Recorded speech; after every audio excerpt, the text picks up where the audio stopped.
여러분들은 대추를 보통 언제 드시나요? 삼계탕에 한 알, 그리고 대추차를 끓일 때 잘라서 약간 넣을 때만 드시나요? 우리가 일반적으로 먹는 보양식에는 대추가 거의 빠지지 않고 들어가는데요. 그만큼 대추의 영양소가 대단하다는 것이겠죠. 이 대추를 평소에도 자주 드시면 좋은데요. 특히 생강이나 양파와 같이 끓여 드시면 피부 노화 방지가 될 뿐만 아니라 간의 독소를 제거해주고 내장 지방을 줄여주는 효과가 있습니다. 이번 시간에는 대추의 다양한 효능과 차를 끓이는 방법에 대해서 말씀을 드릴 테니 꼭 끝까지 시청하시길 바랍니다. 대추는 단맛이 나며 따뜻한 성질을 가지고 있는데요. 우리 몸에서 심장을 도와 혈액순환을 원활하게 하고 신경을 안정시키는 효능이 있습니다. 또한 스트레스를 완화하는 성분이 들어있기 때문에 불면증으로 잠이 잘 오지 않는 경우나 신경이 예민한 분들이 드시면 매우 좋은 식품입니다. 본초 강목에 따르면 대추는 기와 혈의 흐름을 원활하게 해주고 혈액순환을 도와준다고 나와 있는데요. 그뿐만 아니라 동의보감에서는 대추가 성질이 따뜻하고 맛이 달아 오장과 십이경맥을 보호해주고 신경 정신을 안정시켜 마음을 편안하게 한다고 기록되어 있습니다. 그리고 대추는 간을 보호하고 담즙 분비를 유도합니다. 특히 알코올로 인한 독성을 해독하는 능력을 지니고 있기 때문에 술을 자주 드시는 분들에게는 간의 피로회복에 매우 좋습니다. 그래서 옛 속담에 대추 한 알로 해장한다 라는 말이 있을 정도였죠. 각종 대사작용을 하는 장기인간은 몸에 해로운 활성산소를 많이 발생시키는데 대추가 가진 폴리페놀이라는 성분이 활성산소를 제거해 줍니다. 또 대추에는 지방간 제거와 간질환 예방에 좋은 성분인 사이클릭 AMP 성분이 들어 있습니다. 이렇게 몸에 좋은 대추를 어떻게 먹는 것이 좋을까 궁금하시죠? 대추는 말려서 드시는 것이 가장 좋은 방법 중에 하나인데요. 대추를 말리면 폴리페놀 성분이 증가해 항산화 효과를 더 크게 볼 수 있고 유산균의 필수 성분으로 꼽히는 아스파르트산의 함량이 생대추에 비해서 2배 이상 증가하는 것으로 알려져 있습니다. 대추는 이뇨작용을 촉진시켜 주기 때문에 우리 몸속에 있는 노폐물을 배출하는 데도 효과적인데요. 신장 기능을 강화시키며 우리 몸의 붓기를 빼는 데에도 너무 좋습니다.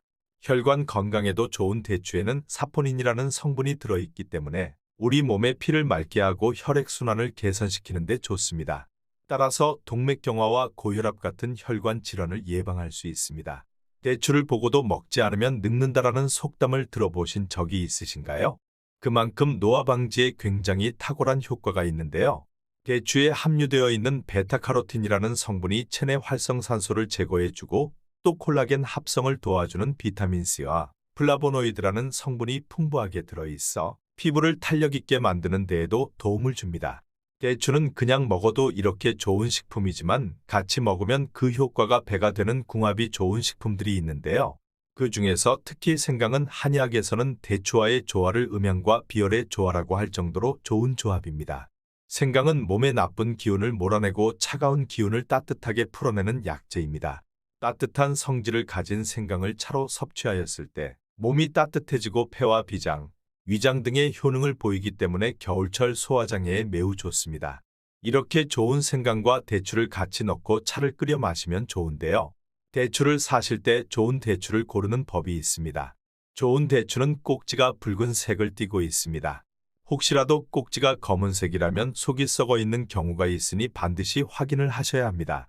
이제 대추 생강차를 끓이는 방법을 말씀드리겠습니다. 대추를 먼저 깨끗하게 씻어줍니다. 대추는 표면에 주름이 많기 때문에 씻을 때 베이킹 파우더를 넣어 씻으면 주름 속까지 이물질이 제거되어 매우 도움이 됩니다.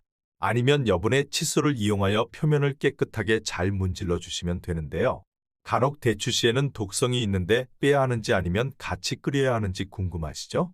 저희 어머니께서도 어렸을 때부터 대추의 씨에는 독성이 있다고 항상 먹지 말라고 말씀을 하셨는데요.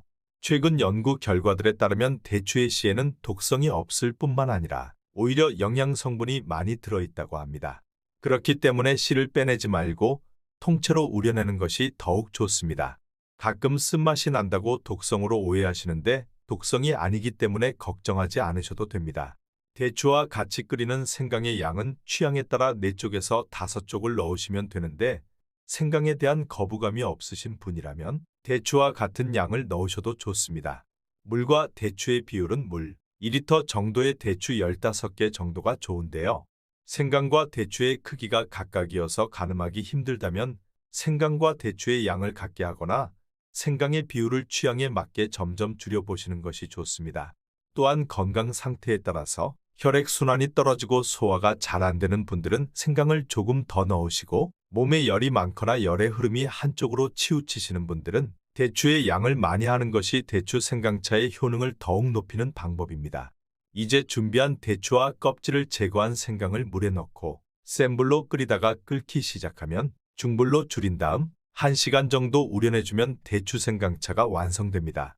대추를 끓이실 때 나오는 거품은 사포닌이라는 성분으로 면역을 높이고 신진대사를 도와주어 피로감을 풀어주는 좋은 성분이기 때문에 거품을 걷어내지 마세요. 기호에 따라서 대추 생강차에 꿀을 넣어 드셔도 좋습니다. 그리고 대추차를 섭취하실 때에는 대추 속살을 버리지 마시고 으깨서 함께 마시면 더욱 좋습니다. 생강 외에도 양파도 대추와 함께 차로 끓여 드시면 좋은데요. 실제 연구를 통해서 대추차와 양파의 조합이 간의 지방을 감소시키는 효능이 있다고 밝혀졌습니다. 양파 속 페르세틴 성분이 간 수치를 낮춰서 지방간에 좋기 때문인데요. 대추차에 양파를 함께 넣으면 해독작용을 도울 뿐 아니라 신진대사를 도와 간 기능을 보호하는 데 시너지 효과를 낼 수 있어 지방간이 있으신 분들은 대추양파차를 끓여 드시는 것이 더욱 좋습니다. 대추와 같이 먹으면 좋은 음식이 있다면 반대로 절대로 같이 먹으면 안 되는 식품도 있겠죠. 첫 번째는 파입니다. 대추와 파를 같이 먹게 되면 소화기 내장의 균형이 깨지기 때문에 소화 불량을 일으킬 수 있어 같이 드시면 좋지 않습니다. 그리고 두 번째는 깨인데요. 대추와 깨를 같이 먹으면 환증과 열증이 나타나는 한열병에 걸릴 수 있기 때문에 혹시라도 깨를 드시는 분들은 대추를 먹은 후 최소 2시간 이후에 따로 드시는 것을 권장드립니다. 또한 우유도 대추와 같이 먹으면 좋지 않은데요. 우유뿐만이 아니라 유제품에 들어있는 단백질을 굳게 만들어 흡수를 방해하기 때문에 이것 역시 2시간 정도의 간격을 두고 드시는 것이 좋습니다. 그리고 오이와 무에 함유된 아스코르브산, 페록시다아제와 오이의 비타민 분해 요소가 대추의 비타민을 파괴할 수 있기 때문에 같이 드시면 안 됩니다. 또한 대추의 비타민C의 효능을 떨어뜨리는 동물의 간도 같이 드시지 않는 것이 좋습니다. 마지막으로 건새우인데요. 대추와 건새우를 같이 먹게 될 경우 중독증에 걸릴 수 있기 때문에 주의해 주셔야 합니다. 이번 시간에는 대추의 효능과 내장지방, 간을 살리는 대추차를 끓이는 방법에 대해서 알아보았는데요. 음식을 먹는 방법에 따라서 우리 건강을 지킬 수 있으니까 제대로 알고 드시면 좋겠죠. 언제나 더욱 건강한 삶을 사실 수 있도록 알찬 정보를 알려드리도록 노력하겠습니다.